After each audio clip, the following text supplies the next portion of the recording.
Waalaikumsalam warahmatullahi wabarakatuh. Marilah kita panjatkan puji dan syukur kita terhadap kehadiran Allah Subhanahu wa taala karena berkat rahmatnya kita dapat berkumpul di ruang kelas kali ini untuk kalian semua mendengarkan hasil presentasi dari saya. Sebelumnya perkenalkan, nama saya Dwi Panapati, saya dari kelas MA 23 Alfa 4. Di sini saya akan mempresentasikan mengenai analisis persaingan dan harga oleh Netflix versus Disney Plus yang ditinjau dari skala ekonomi dan juga inovasi lainnya. Langsung saja kita masuk kepada materi yang pertama, yaitu mengenai pengaruh skala ekonomi terhadap daya saing Netflix dan Disney Plus.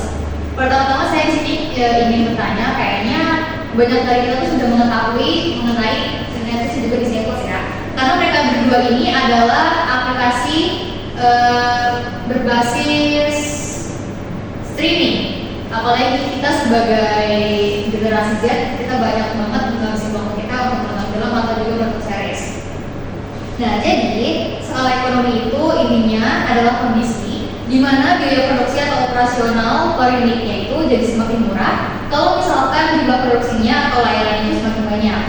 Jadi di dunia platform streaming digital kayak Netflix atau Disney Plus ini, skala ekonominya punya peran yang besar untuk bikin operasional lebih efisien. Jadi bisa juga memperluas jangkauan pasar dan juga membantu mereka memproduksi konten dalam jumlah besar. Jadi bisa dibilang skala ekonomi itu jadi salah satu faktor kunci yang bikin mereka tuh tetap kompetitif di industri yang persaingan itu ketat banget. Karena kan aplikasi untuk kita menonton film atau series itu bukan hanya Netflix dan juga Disney Plus. Selanjutnya adalah skala ekonomi pada Netflix. Jadi Netflix ini bisa jadi contoh keren perusahaan yang sukses memanfaatkan skala ekonomi untuk meningkatkan daya saing. Dengan ratusan juta pengguna di seluruh dunia, mereka ini bisa menekankan biaya produksi, teknologi dan juga infrastruktur tanpa harus naikin harga langganannya secara banyak-banyak. Skala ini juga bikin Netflix terus berinovasi dari algoritma rekomendasi yang semakin pintar, kualitas lainnya juga semakin oke, dan juga produksi konten lokal di berbagai banyak negara. Jadi selain hemat biaya, mereka juga punya nilai lebih dibandingkan saingan lainnya.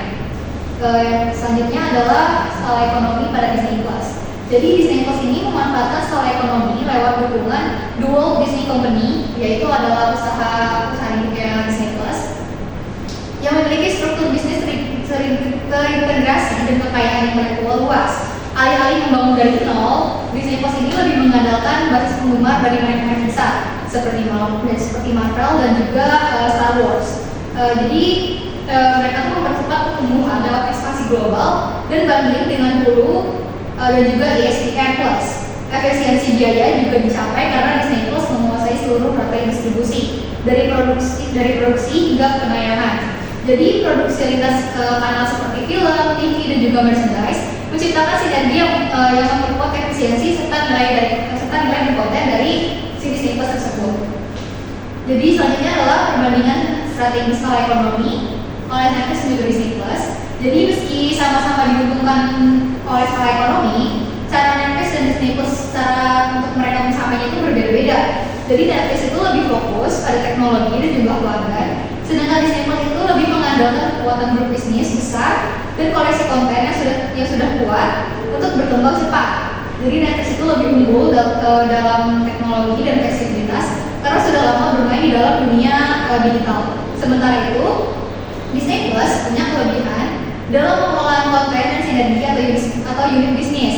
Intinya, skala ekonomi itu bukan cuma soal beberapa besar pasar yang kita garap, tapi juga soal bagaimana perusahaan memanfaatkan aset dan biaya secara efisien untuk menciptakan nilai-nilai yang lebih.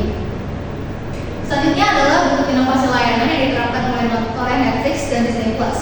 Yang pertama adalah inovasi layanan oleh Netflix. Pertama itu ada algoritma rekomendasi personal. Jadi Netflix itu menggunakan AI untuk menyarankan konten sesuai minat pelanggannya atau penggunanya. Yang kedua itu adalah konten original global. Jadi Netflix itu memproduksi sendiri film dan serial dari berbagai bahasa dan budaya, bukan hanya mengandalkan lisensi. Selanjutnya adalah streaming interaktif. Jadi Netflix itu menyesuaikan kualitas video dengan kecepatan internet agar tetap lancar tanpa adanya buffering. Yang terakhir adalah format interaktif. Jadi Netflix lebih menawarkan konten dengan alur cerita yang bisa dipilih sendiri. kayak Bandersnatch untuk pengalaman menonton yang lebih seru. Selanjutnya adalah inovasi layanan oleh Disney Plus. Sebagai pendatang baru, Disney Plus ini mengusung strategi inovatif dengan kekuatan brand dan integrasi bisnis. Jadi inovasi Disney Plus ini meliputi strategi rilis mingguan atau rilis secara berkala. Jadi itu konten seperti The Mandalorian yang dirilis per minggu, menciptakan hype dan diskusi publik yang berkelanjutan. Selanjutnya adalah bundling layanan. Jadi Disney Plus lebih menyediakan paket dengan Hulu atau ISDN Plus untuk menarik beberapa segmen penggunanya. Selanjutnya adalah fitur ramah keluarga. Jadi Disney Plus menyediakan kontrol orang tua dan profil anak, cocok untuk dipasarkan keluarga. Selanjutnya terakhir adalah konten eksklusifnya. Jadi Disney Plus ini menyimpan konten Marvel, Star Wars dan juga Pixar hanya di platformnya untuk menarik penggemar hanya setianya mereka. Selanjutnya adalah implikasi dari inovasi layanan terhadap daya saing. Jadi, Netflix dan Disney Plus sama-sama sukses dalam berinovasi. Meski dengan pendekatan yang berbeda, Netflix lebih fokus kepada teknologi dan pengalaman pengguna, sementara Disney Plus mengandalkan kekuatan konten dan strategi penyajiannya. Inovasi ini tidak hanya menambah nilai bagi pelanggan, tetapi juga menciptakan keunggulan yang sulit untuk ditiru. Di tengah persaingan yang ketat dan perubahan cepat dalam industri ini, inovasi berkelanjutan jadi kunci untuk bertahan dan untuk berkembang. Selanjutnya adalah strategi non-harga mana yang lebih efektif dalam menarik dan mempertahankan pelanggan. Jadi yang pertama adalah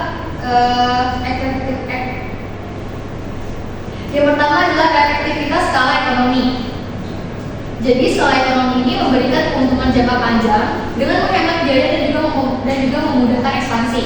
Netflix memanfaatkan jumlah pelanggan besar untuk membagi biaya, sehingga bisa terus membuat konten tanpa menaikkan harga.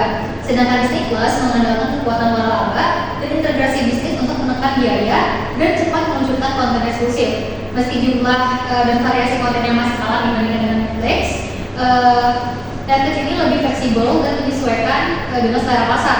Sedangkan Disney Plus mengandalkan loyalitas penggemar waralaba yang bisa berkurang efektifannya jika kontennya itu kurang bervariasi.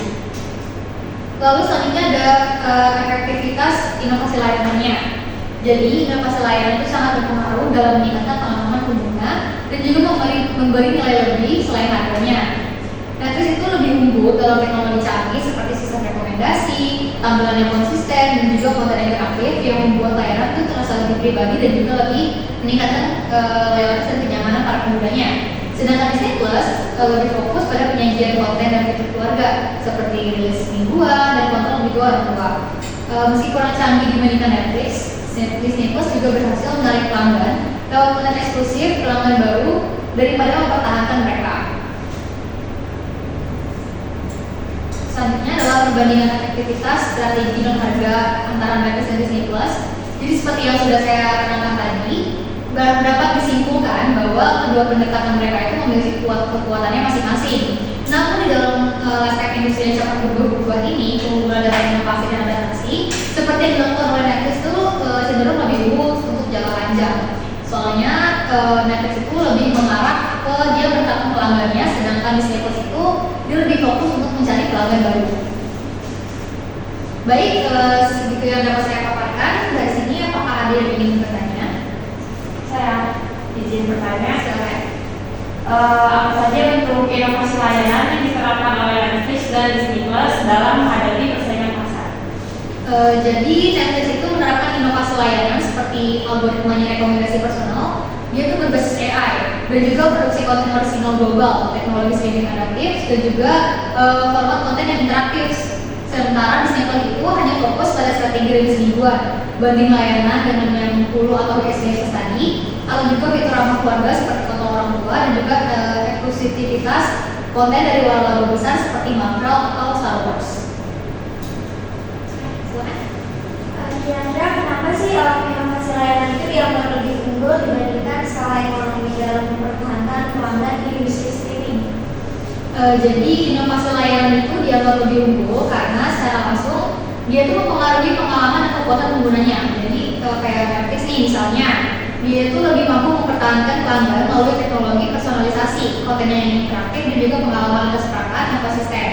Inovasi itu menciptakan keterikatan emosional dan loyalitas yang sulit ditiru untuk pesaing, karena Netflix itu benar-benar ingin mempertahankan para pelanggannya atau para penggunanya. Sementara itu, meskipun skala ekonominya penting untuk efisiensi biaya, ini tuh tidak cukup jika tidak diiringi dengan inovasi yang mampu untuk menyesuaikan diri dengan kebutuhan pasar yang terus berubah. Ada lagi yang ingin bertanya? Cukup. Baik, saya akan menutup.